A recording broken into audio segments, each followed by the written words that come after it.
Hadassah and I are going to give these zinnias a good haircut, and we are going to save them. We're going to dry them for seeds. And these are the seeds that I hope to be able to share with all of you once they're dry. And the reason we're not just pulling the heads off, and I'll show you, so we could just pop the heads off like this and dry them like this. But zinnias really love a haircut, and if you follow this stem all the way down to where it splits and you cut it there, it'll send out a bunch more branches that will each give flowers quicker than they will if you just pull the top off. So we're pruning them, and when you prune something, it sends out more growth and more blooms. So the reason we're collecting them now is because we want to make sure we get some of every color. And if we wait until they're dry on the stem, then we can't be as specific with what colors we're collecting, and we won't be as sure to get all of our favorite colors.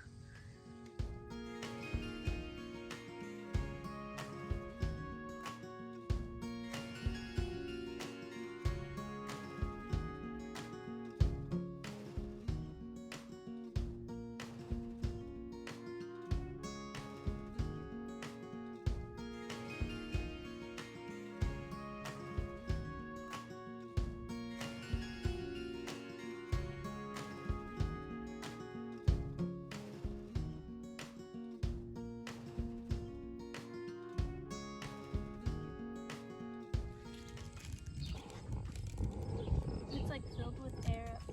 Right? All right, headed to the house with today's harvest.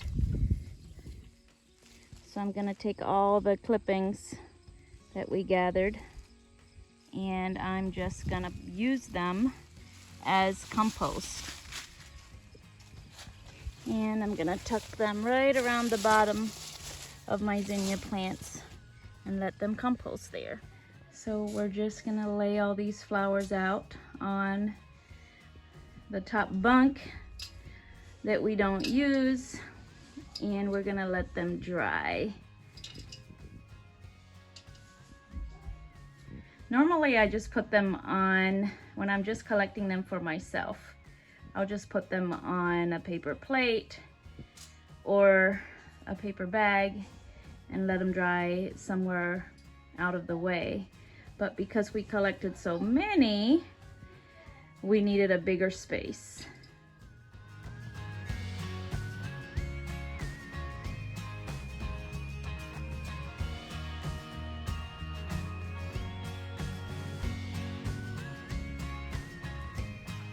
So one of the ways that I continuously collect zinnia seeds throughout the summer is when I collect a bouquet, I'm always collecting a variety of colors.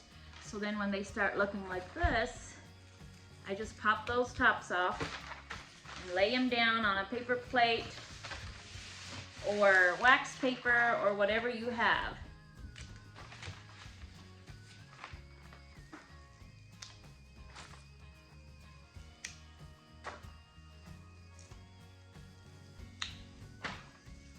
Look at this one. This one was so big.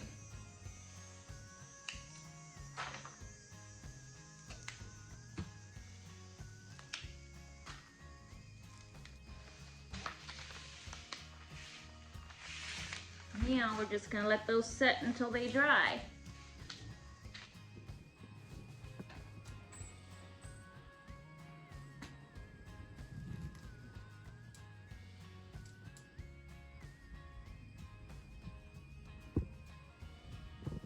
So our daughter is coming home from her mission trip tomorrow, and this is her bed.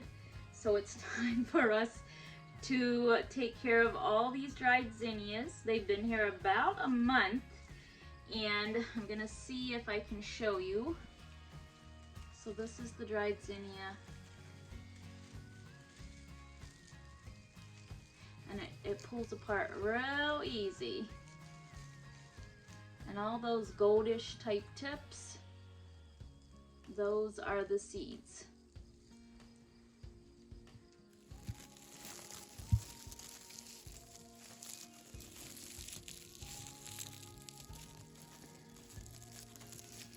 There you go. There's a whole bunch of little zinnia seeds.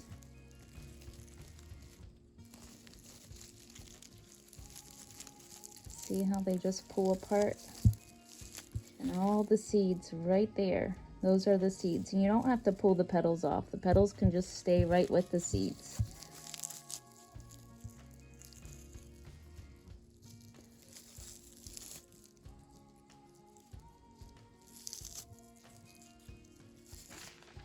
So now here I've got my big pile of dried zinnia flowers, and then here I've got some butcher paper with a crease right down the middle, and I'm just gonna pull all the seeds out of these flowers and put them here on the butcher paper.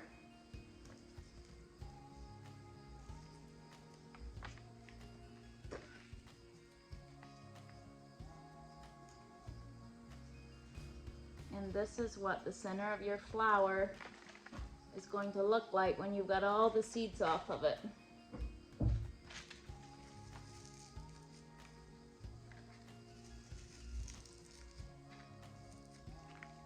Here's a bigger one.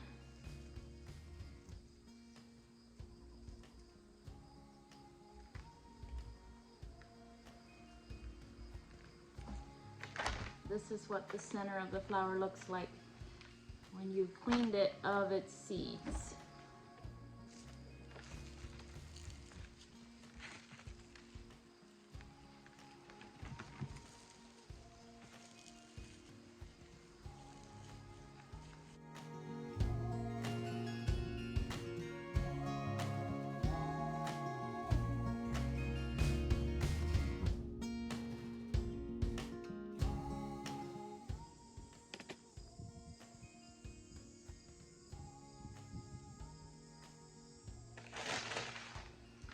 So the reason you want to do this on a piece of paper with a crease in it is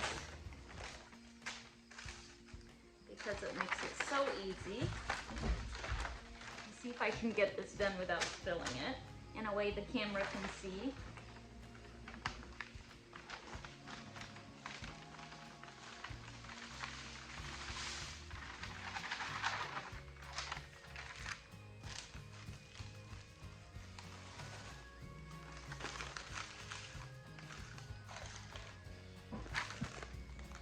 So I've got this bag about half full of zinnia seeds, and I'm gonna fill this one.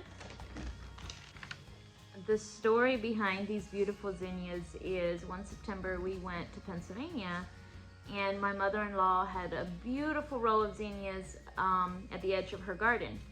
And because I didn't grow up in the same community as my husband, I had never seen her garden at that time of year, but I didn't know that she always has the most beautiful zinnias in that community. And the backdrop was the mountains, and I'm gonna try and put a picture in if I can find it. So as I was exclaiming over her zinnias, she started pulling off the tops of the zinnias and said, well, here, you can dry these and then you can have your own.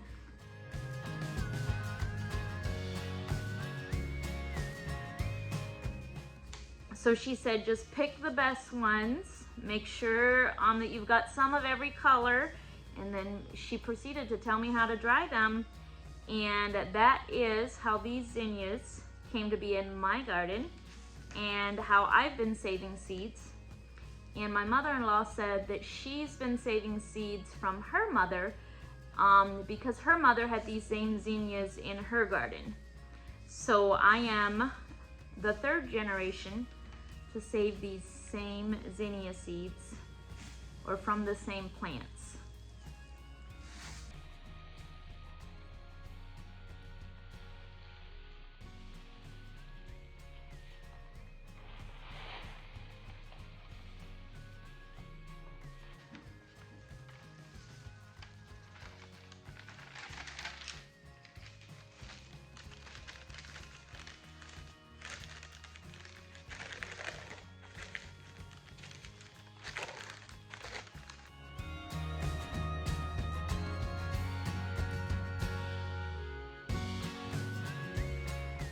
why do we store all our seeds in the freezer? I could tell you that that's just the way my mom and grandma did it, and so that's the way I do it. But I recently had the opportunity to visit with a Mennonite man that owns his own seed company.